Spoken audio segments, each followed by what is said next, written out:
Muy buenas tardes, sobrevivientes de la revolución o involución bolivariana. Nuestro primer invitado en la tarde de hoy es Juan Reinaldo Sánchez, autor de este libro que se llama La vida secreta de Fidel Castro. Aquí lo tenemos en el estudio. Él durante 17 años fue parte del círculo más íntimo de escoltas de Fidel Castro, pero cayó en desgracia y explicará por qué hace 20 años atrás. Este es el primer libro. Este es el primer libro que habla de la vida privada de Fidel Castro, no contada por Fidel Castro. Salieron otros 3 libros que estaba explicando su autor, pero en base a entrevistas con Fidel Castro. Este es el primer libro que no lo relata Fidel Castro, es decir, que se puede entender su verdadera vida privada, lo positivo y lo negativo de su personalidad, etcétera, etcétera. Empecemos por qué usted admiraba tanto a Fidel Castro, que estaba dispuesto a dar la vida por él. Sí, y yo miraba a Fidel Castro como lo admiraba de los años 59, 60, 70, la inmensa mayoría del pueblo de Cuba. O sea, yo no estaba ajeno a eso. Para mí Fidel Castro era un ídolo, era el mayor exponente de lo que era la humildad, el revolucionario, el hombre de pueblo en el momento. O sea, yo he dicho en varias oportunidades que para mí llegar a la escolta de Fidel Castro fue lo mejor que me podía haber sucedido. Pero usted no salía a la calle y veía las libretas de racionamiento en su casa, su familia no tenía libreta de racionamiento, no salía a la calle y veía cómo se iba destruyendo La Habana, etcétera, etcétera, cómo desaparecía todo, cómo la gente no iba ni siquiera en autobuses, muchos de ellos a caballo, tenían que irse en carretas guiadas por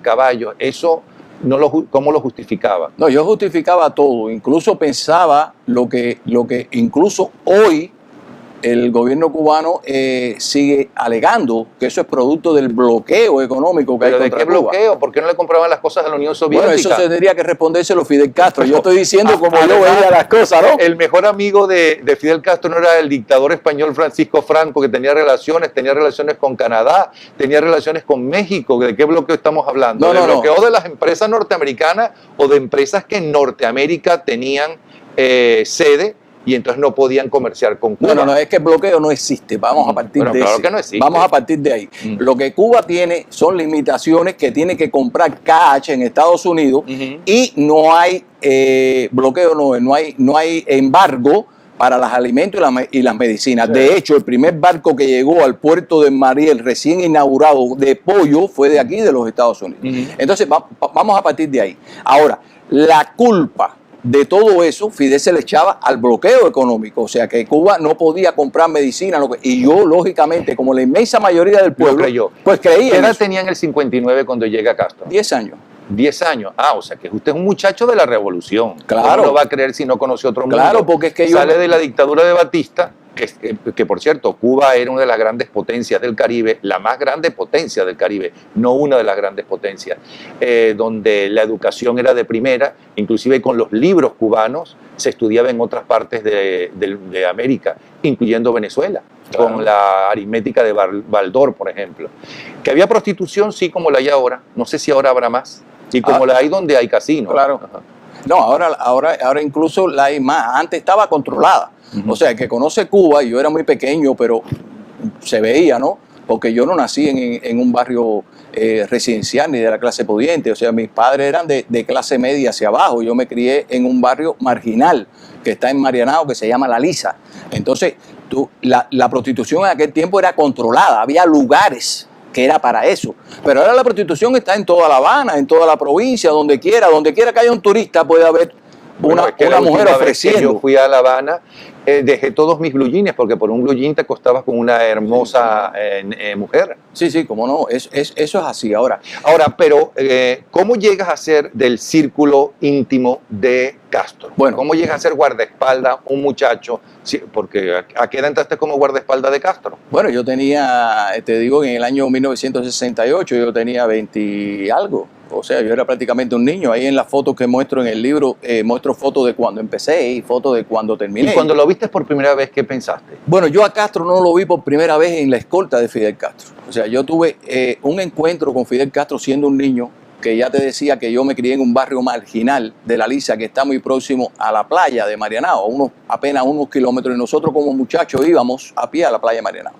Y una vez vamos subiendo a pie para ya de regreso de la playa hacia mi casa, y vienen los automóviles de Fidel Castro, en aquel momento usaba un Oldsmobile, y entonces nos ve caminando y paró, bajó la ventanilla, y fue cuando por primera vez yo vi a Fidel Castro. Después lo vi en otras ocasiones. ¿Bajó la ventanilla y qué les dijo? No, nos dijo adiós y nada más, porque le llamó la atención, porque era un barrio residencial y nosotros muchachos vestidos pobres, incluso algunos amigos míos iban hasta sin zapatos. Y fuiste entrando poco a poco, porque no vamos a contar el libro en detalle. No. Es apasionante, tienen que leerlo. Sí. Pero entonces poco a poco fuiste acercándote en los círculos de seguridad de Castro. Bueno, en realidad me fueron acercando sin yo saberlo. ¿Durante cuántos años? ¿Cómo que sin tú saberlo? Sí, claro, yo tuve 9 años que según ellos me estaban preparando para ese rol y yo no lo sabía. O sea, yo me entero después que entro en la escolta, que empiezo a relacionarme con oficiales que trabajan en personal y cuadro, que hacen las calcaciones para entrar en la seguridad, etcétera,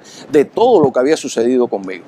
Resulta que yo desde que estaba en la secundaria básica, que era un muchacho que practicaba mucho deporte, estaba en el judo, en el karate, esas cosas me encantaban, pues ellos me tenían bajo su círculo visual.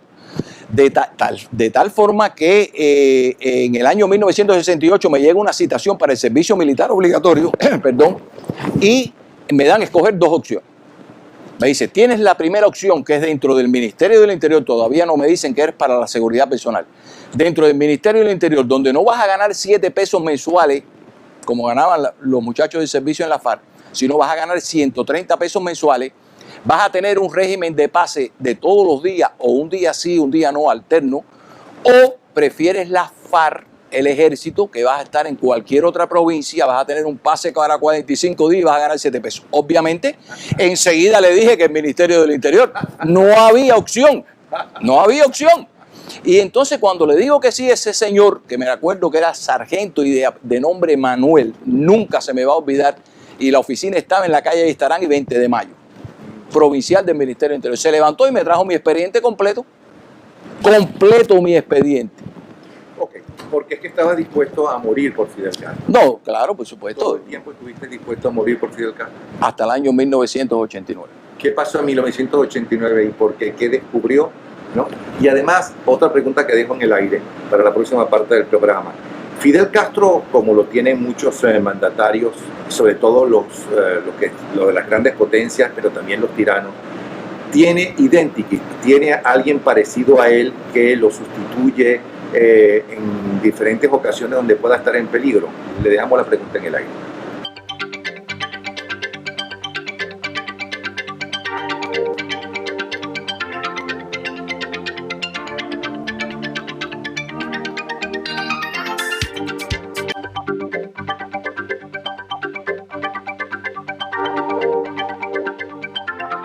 Él es Juan Reinaldo Sánchez. Durante 17 años fue parte del círculo más íntimo de escoltas de Castro y por primera vez aparece un libro sobre la vida íntima de Castro, no contado por Castro ni en una entrevista dada por Castro, sino por alguien que lo vivió y muy de cerca, que es este libro. Ya apareció en francés. ¿En cuánto tiempo aparece en español y en inglés? 21 de octubre. El 21 de octubre en español y en inglés.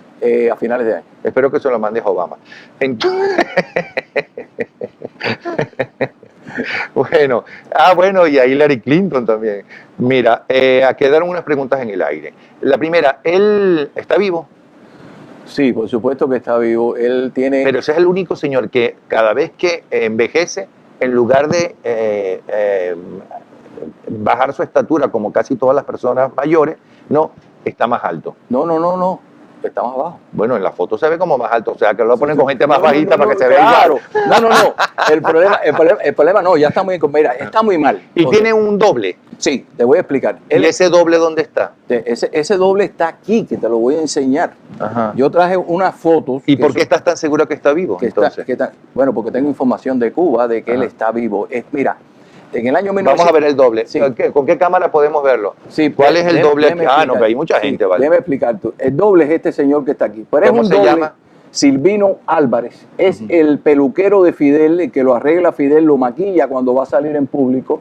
Este hombre que está aquí es que nosotros utilizábamos, no de cerca, apariciones de cerca de Fidel, ni para sustituir a Fidel en un acto o una entrevista. Era de lejos. Cuando Fidel estaba enfermo, que siempre se manejó como un secreto de Estado la enfermedad de Fidel, y estaba imposibilitado de salir a la calle, nosotros vestíamos a Silvino Álvarez con el uniforme de Fidel Castro, le poníamos una barba y como tiene el perfil parecido a Fidel, lo paseábamos por La Habana, por los puntos clave de búsqueda de información. Para que la gente lo viera. No, y la oficina de intereses lo viera, la embajada inglesa y la embajada francesa y los puntos donde nosotros pensábamos que podían obtener esa información. De manera que diera la impresión de que Fidel estaba en la calle, cuando Fidel realmente lo que estaba era ingresado en su clínica particular porque estaba enfermo. ¿Qué enfermedad tenía? ¿Cuál fue la más grave? Esta misma que ahora, las secuelas de esta misma, el primer síntoma de la enfermedad que yo conozco de Fidel Castro, lo relato en el libro, es cuando regresamos de un viaje de la India en el año 1983, que él necesita estar hospitalizado por, digamos, 30 días o algo así. Después tiene otra segunda crisis, que es en el año 1992, cuando regresamos de España, que ahí sí estuvo como 55 días entre ingreso y convalecencia. En ese momento, en el año 92, se puso muy mal. Yo lo vi muerto en una camilla porque no asimilaba las transfusiones de sangre. Es bueno decir, yo lo describo en el libro, que Fidel dentro de su círculo de la escolta tiene 2 donantes de sangre idénticas, que son los que donan la sangre para Fidel Castro en un momento determinado. En ese momento del año 1992 hubo que transfundir a Fidel Castro directamente, vena a vena, porque no asimilaba las otras transfusiones. ¿Pero qué enfermedad es esa? Bueno, es la enfermedad que tiene a mí siempre, y en ese momento, y se le informó a Raúl Castro delante de mí, él tenía un cáncer en el intestino. Han dicho otras cosas, en ese momento lo que se le informó a Raúl Castro es que tenía un cáncer en el intestino. Bueno, y esos médicos son tan malos que inclusive mataron o adelantaron la muerte de Chávez Frías, esos médicos cubanos que tratan a Fidel Castro sobre el cáncer. Sí, pero es que tampoco lo hicieron muy bien con Fidel.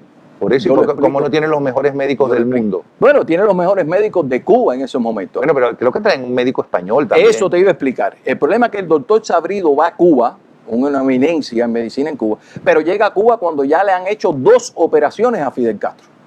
O sea, le hicieron una primera operación para trasladarle hacia un costado el recto, porque tenían que cortar el intestino, y hacen otra operación para entubarle, para ponerle el implante en el intestino.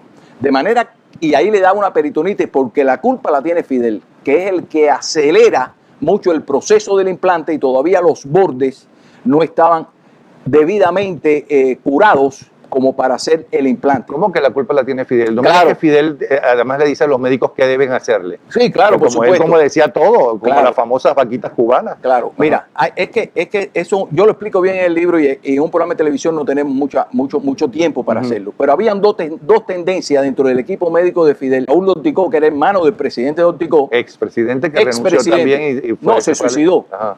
Y el Eugenio Selman Hossein Abdo, que era el médico personal de Fidel en ese momento. Selman quería el tratamiento para resolver el problema, y Dorticó siempre abogó por la intervención quirúrgica. En ese momento que Fidel le hacen el implante, Fidel está muy desesperado porque le pongan el implante. Y entonces Selman también, como estaba en contra de la intervención quirúrgica, influye para que se le haga el implante antes de tiempo, y eso trajo como consecuencia que le dio una peritonitis a Fidel Castro. Y entonces cuando se trae a Sabrido de España, cuando Sabrido abre a Fidel Castro nuevamente y lo ve, Sabrido dice que no tiene cáncer, y lógicamente no tiene cáncer. Ya la parte cancerígena se la habían extirpado, y entonces ya no aparece como cáncer, ¿entiendes? Esa es la situación. Y cuando cae en Uruguay, ¿qué es lo que tenía? Cuando cae al suelo. No fue en Uruguay que cayó al No, suelo. eso fue, ¿Dónde no, eso fue en Santa Clara, en Cuba. Ah, no fue en Uruguay. No. Primeramente le da un desmayo también en una tribuna, pero eso fue Bueno, producto. esa, no fue en Uruguay. No, le da un desmayo, pero Y cae al suelo. No, ese es un tropezón que da y fue en Cuba. Ajá. Y fue en Bueno, Cuba. entonces, después de 17 años de admirarlo, de estar dispuesto a dar su vida, como me lo dijiste en privado, por Castro, de creer todas y cada una de las cosas que decía, porque nadie le puede quitar su carisma, su don de manipulador como ningún otro político, y mira que hay políticos manipuladores, bueno, casi todos. Si es para bien, todavía. ¿Por qué se te cae esa imagen? ¿Qué cosa tan grave pudiste ver que no hayas visto como guardaespaldas más cercano a Castro en los 17 años anteriores? Mira, eso Por cierto, ¿viste ordenar que Castro ordenara fusilar a alguien delante tuyo? No, el único que yo vi que mandó a fusilar fue el general Ochoa, influenciado por él. Hubo otro fusilamiento, pero de eso directamente Fidel se encargaba de mandarlos a juicio, y ya los fiscales y los presidentes del tribunal sabían lo que tenía que hacer. Fidel Castro tenía que dar la orden directa. Ya sabían cuál era el sentir de Fidel y era el fusilamiento.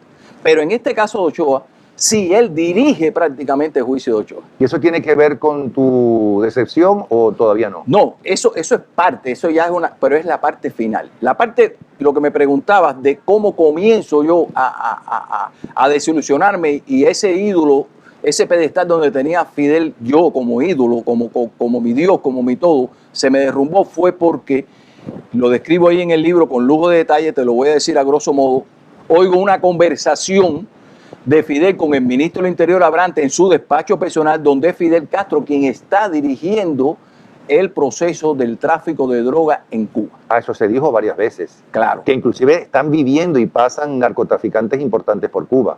Sí, eso es así. Pero nadie se lo cree. Sí, pero Los yo lo oí. izquierdistas no se lo creen. Claro, pero yo lo oí. Y entonces yo detallo ahí todo cómo fue esta conversación. Ahora, ahí se me cayó ese ídolo. Pero ¿y cómo puedes escuchar eso cuando a Fidel Castro no le interesaba que ni tú ni nadie lo escuchara? Claro. Yo lo explico en el libro, por eso te dije que te lo iba a explicar en grosso modo, pero ya que me lo preguntas te lo voy a responder. Resulta que en el despacho de Fidel existe una antesala. En esa antesala nosotros tenemos el control de los 3 micrófonos que están dentro del despacho de Fidel. Está dividido en 3 áreas. La parte propiamente del despacho, que es donde tiene su buró, una mesa para reuniones, y el área privada. Ese día Fidel sale de su despacho y me dice que va el ministro del Interior a visitarlo. Y entra a su despacho. Cuando viene el ministro del Interior, yo le aviso a Fidel que el ministro está ahí, el ministro pasa, pero automáticamente sale Fidel Castro y me dice: Sánchez, no graben. Nosotros, si Fidel Castro no daba la orden de grabar, todo el que entrara al despacho se grababa. O sea, los micrófonos siempre estaban abiertos. El control de los micrófonos, yo estaba sentado aquí y lo tenía a la espalda. En ese momento que Fidel me dice que no graben, yo me doy vuelta, abro y cierro todas las llaves de los micrófonos. Delante de él. Delante de él, y pongo la llave encima del buró. Y él entra. Pero ¿qué sucede? Que Fidel Castro, cuando se reunía fundamentalmente con Abrante, que era su hombre máximo de confianza, había sido jefe de su escolta, había sido jefe de la seguridad en un momento muy turbulento. Sí, igual que Ochoa, lo exacto, más cercano. Exacto. Entonces, pasa 1 hora y media aproximadamente, y cada vez que él estaba con Abrante, él siempre se tomaba un whisky, y Abrante se tomaba un cortadito. Pero pasa 1 hora y media, y ellos no piden nada. Y yo, por curiosidad, y porque además era el responsable de la seguridad de Fidel, aunque estaba el ministro del Interior de adentro, pero yo tenía mi responsabilidad, yo me viro. Por si a las moscas le pasaba algo a Fidel o le habían hecho algo a Fidel. Algo a Fidel. Porque ahí nadie confía en nadie. No, claro, o porque tuvieran una discusión, digamos, por un tema determinado, y hacía falta mi intervención en ese momento allí, nadie sabe. Yo me viro, me pongo unos audífonos que teníamos y abro la llave del micrófono. La primera llave que abro, que es la del despacho, ahí estaban conversando. Y es donde Abrante le está rindiendo cuenta a Fidel sobre el narcotráfico. ¿Qué cosa del narcotráfico? Un lanchero del narcotráfico que iba a Cuba, que quería estar con su familia. Yo lo explico debidamente en el libro y toda esa serie de cosas, el dinero que daba y todo. Y Fidel acepta. La única preocupación que tenía Fidel es cómo, si ese narcotraficante que estaba en Cuba se reunía con su familia, la familia iba a decirle a sus amistades de que habían visto a sus hijos en Cuba y que eso no convenía. Y entonces Abrante le explica a Fidel que le iban a montar un sistema de seguridad y le iban a decir a la familia de esos narcotraficantes que su hijo verdaderamente lo que era un agente de la seguridad del Estado infiltrado en Estados Unidos y que si ellos decían algo, pues ponían en peligro la vida de su hijo. Yo oigo eso, cierro automáticamente, me quedo en show, se me derrumba el altar donde tenía Fidel Castro y me doy cuenta que he sido utilizado, que he sido manipulado por Fidel Castro y que yo lo que estaba protegiendo y por el que yo estaba dispuesto a dar la vida no era nada más y nada menos con un narcotraficante. Y el asesinato de Abrantes y de Ochoa tiene que ver con callarles la boca para que no dijeran que el jefe del narcotráfico era Castro. Exactamente, mira. ¿Con los narcotraficantes colombianos o con los mexicanos? No, con los narcotraficantes colombianos en ese momento. O sea, esa relación que se da del grupo Ochoa, Tony de la Guardia, se da con los narcotraficantes colombianos. Pero ¿por qué te desilusionas tanto si yo en la universidad, estudiando en la universidad, estamos hablando de los años 60, los comunistas de estos normales y corrientes, es decir, ningún líder comunista ni nada de eso, sino compañeros de uno en la universidad comunista en los años 60 decían que contra el capitalismo había que utilizar todo tipo de armas, entre ellos la droga, para hundir al capitalismo? No entiendo por qué tú no lo habías escuchado nunca. Claro, porque es que Fidel siempre negó eso. Ah, bueno, claro. Fidel siempre lo negó. Nunca hubo sino fusilados gente, ¿cómo se llama? Los torturadores de Batista. Exacto. No los de él. Exacto. Entonces Fidel siempre negó eso. Fidel se caía de espalda negando la participación. Ahora, te dejo una pregunta en el aire antes de entrar en el tema de Chávez Frías. ¿Cómo logran que Ochoa, para empezar, un tipo valiente, porque lo demostró, un tipo absolutamente entregado, igual que tú, vida o muerte a Fidel Castro, de confianza de Fidel Castro, no solamente que fuera enjuiciado, lo entiendo, ¿ok? Pero cómo logran que él públicamente en la televisión cubana diga que él sí es narcotraficante? Dejamos la pregunta en el aire y ya regresamos.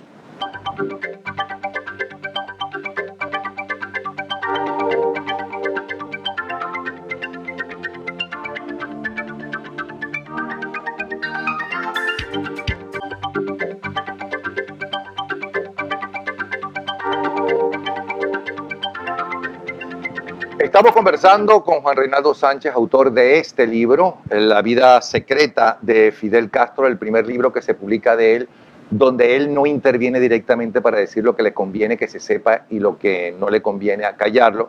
Él estuvo durante 17 años como parte del círculo más íntimo de escoltas de Castro. Nos dice que, como ustedes pudieron escuchar, pero lo repito para la gente que nos está sintonizando ahora, daba su vida por Fidel Castro, era patria o muerte con Fidel Castro, hasta que descubre que Fidel Castro es el jefe en Cuba del narcotráfico. ¿Y cómo era esa cédula del narcotráfico y cómo era la comunicación, supongo, con el FLN, los que ahora están buscando la paz en Cuba? Pero ya no está en Cuba. Bueno, en un sitio neutral. Bueno, neutral, en Cuba. No tan neutral. De todas formas, Fidel y Raúl estructuraron este grupo de narcotraficantes en Cuba, como ellos habían estructurado, o como Fidel había estructurado la célula del 26 de julio. O sea, Fidel Castro era el jefe directo de Abrantes, pero Fidel Castro nunca conversó con los otros oficiales que estaban en el narcotráfico, sino que el intermediario era Abrantes. Era Fidel, Abrantes, los demás. O sea, el eslabón era Abrantes con Fidel. Y Raúl, el eslabón era Ochoa. Ochoa dirigía a Martínez, pero Raúl nunca hablaba con Martínez, sino hablaba con Ochoa. Al caer preso Ochoa, fusilado Ochoa y preso Abrantes, que muere misteriosamente en la cárcel, se corta este vínculo, queda desvinculado Raúl del narcotráfico y Fidel del narcotráfico, porque sale Abrantes y sale Ochoa. Esa es la cuestión, como ellos estructuraron y cómo ellos tratan de limpiar su nombre. Ahora, hay una cosa que nosotros detallamos en el libro. En una de sus 20 casas. En una de sus 20 casas donde vive, donde radica con su esposo y con sus hijos, que lo esperan el domingo. El domingo llegamos a la Rinconada, Raúl lo está esperando sobrio. Me acuerdo que tenía una guayabera blanca de mangas cortas y lo está esperando a la entrada de la casa. Y como es normal siempre, Fidel se baja, el jefe del escolta y yo nos bajamos detrás de Fidel y ellos cruzan hacia un ranchón, una especie de caseta, pero que no tiene paredes, eso lo decimos en Cuba, un ranchón. Y Fidel se vira y nos hace así al jefe del escolta y a mí, o sea que no siguiera. que quería estar solo con Raúl. Ellos continúan y el jefe de la escolta de Fidel cubre un lateral de ese ranchón y yo cubro el otro lateral de ese ranchón, porque si nosotros no podíamos pasar, allí se sobreentiende que no podía pasar el aire porque tenían que respirar, pero no podía pasar nadie más. Lo que sucede es que cuando yo me sitúo en este lateral izquierdo, detrás de mí hay unas matas de areca, que son unas matas copiosas, que ni yo los veía a ellos, ni ellos me veían a mí. Pero ellos se sientan en un banco que existía ahí. Y puedes escuchar la conversación. Y yo estoy a 1 metro de donde ellos están hablando. Y oigo todo lo que le dice Fidel a Raúl y todo lo que Raúl le dice a Fidel. Fidel recrimina a Raúl, le dice que eso es un mal ejemplo para su familia, que eso es un mal ejemplo para los compañeros de la escolta que lo están cuidando y que como único él lo podía sustituir era que siguiera en este estado tan deprimente que tenía, que se acordara que él sustituyó a Ablante porque Ablante no era su hermano y que Raúl sí era su hermano y había estado con él desde siempre, desde muy pequeño, en las buenas y en las malas. Y Raúl se compromete con Fidel entonces a superar este estado tan paupérrimo que tenía. Y después de eso, y lo pueden buscar en internet, hay un discurso de Fidel hablando sobre Raúl, limpiando la imagen de Raúl y catalogando de HP a los que pensaran que Raúl estaba dentro del narcotráfico. ¿Tú llegaste a conocer a el asesino argentino, el Che Guevara? Sí. Es cierto que no, yo no lo llegué a conocer personalmente, pero cuando Che va a Bolivia, hay 3 escoltas de Che que pasaron a la escolta de Fidel y sí tenía buena comunicación con ellos. ¿Y por qué abandona Castro al Che Guevara allá en Bolivia? Mira, ¿Querían que lo mataran? Bueno, yo te voy a decir mi apreciación. Yo no tengo... ¿Y por qué el ministro se la pasa en Cuba, por cierto, el responsable de que lo mataran? Qué cosa más rara, ¿verdad? Es muy raro. Pero, bueno, pero eso es para otra conversación. Okay. Ya regresamos porque nos queda el tema de Chávez Frías en Cuba y esa relación con Fidel Castro. Ya regresamos.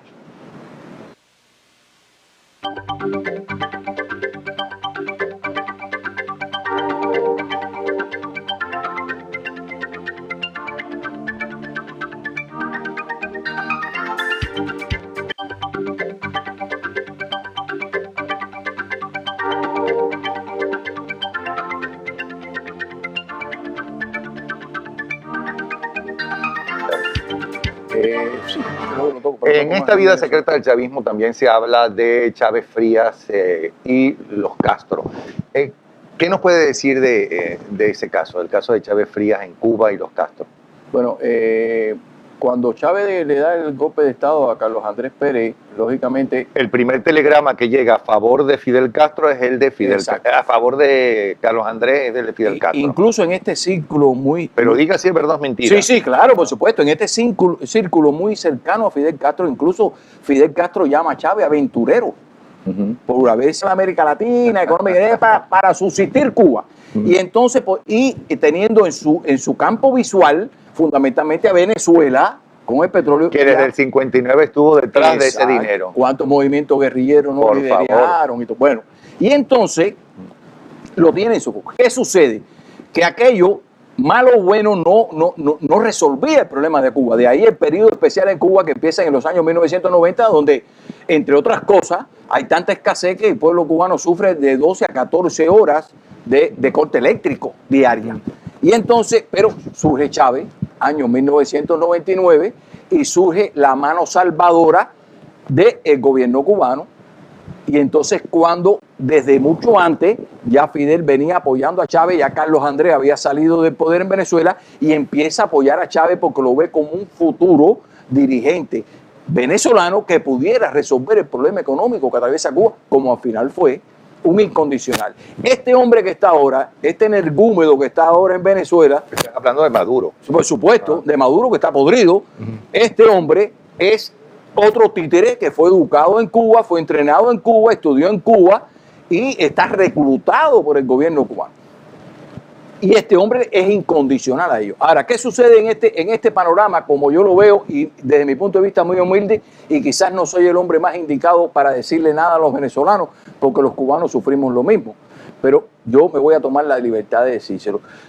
Yo estoy presagiando en este panorama venezolano que Maduro va a ser el chivo expiatorio que va a cargar con todos los problemas que tiene hoy el gobierno chavista. ¿Por qué? Porque en Cuba ha sucedido lo mismo. Fidel nunca le ha echado la culpa al sistema, siempre le ha echado culpa a los ministros y ha sustituido ministros. En este caso, Maduro es una marioneta del gobierno cubano y lo que van a tratar es de en un momento, cuando ya no lo puedan sostener más en el poder, quien va a cargar con todos los problemas y el chivo expiatorio de todos los errores de Venezuela va a ser Nicolás Maduro. Y van a sustituir a Maduro por otro que se llame, como se llame, pero que va a ser incondicional a Cuba.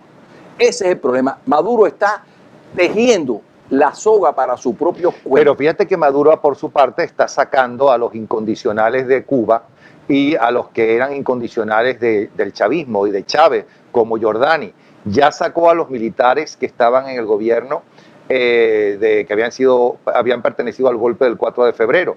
Solamente queda Bielma Mora y es porque por votación llegó a gobernador, ¿no? Pero él, a su vez, Maduro, que debe oler algo de eso, o es parte del juego de los Castros con Maduro, porque evidentemente Maduro no tiene ni el carisma que tenía el dictador anterior Chávez, ni tampoco tiene esa cosa de malandro que tiene Fidel Castro y que tenía Chávez, No.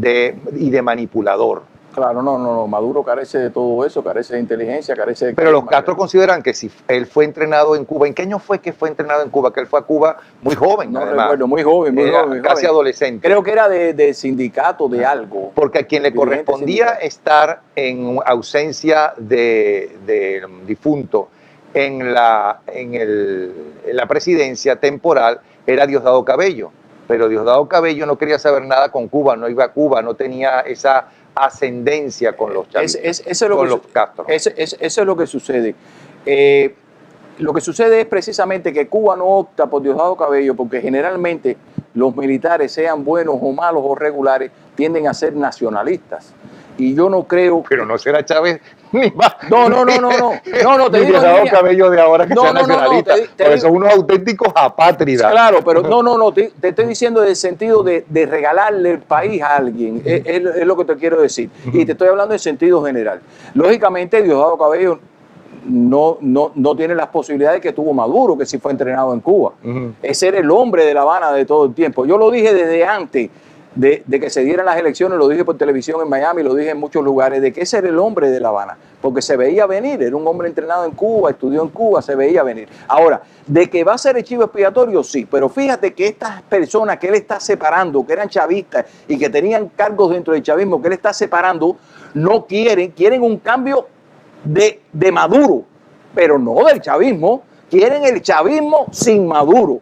Entonces ya le están tendiendo la cama para acostarlo en un momento determinado y que Maduro sea el chivo expiatorio y surja una figura nueva. ¿Y qué decían en el círculo íntimo de Castro o Castro, si los escuchaste, de Chávez Frías? No, lo que decían de Chávez Frías, bueno, lo que te dije ya, lo que yo escuché, que cuando él da el golpe de Estado a Calandres Pérez, incluso Castro le pone el seudónimo de aventurero a Chávez por haber hecho ese claro, en aquellos momentos Carlos Andrés Pérez era una figura que estaba muy cercana a Fidel con las conversaciones y las relaciones, etcétera, y lógicamente Chávez en aquellos momentos para Fidel era un intruso que se había interpuesto ahí entre ellos. Pero después necesita de Chávez, necesita de un cambio en Venezuela porque necesita el petróleo de Venezuela, que es lo que estamos hablando a partir. Es que una de las primeras visitas que hizo Castro cuando llega al poder, ¿no?, en el mismo mes que llega al poder, es decir, en febrero, porque él llegó al poder en enero, es a Venezuela y se reúne con el presidente Rómulo Betancourt y le pide dinero y Betancourt se lo niega.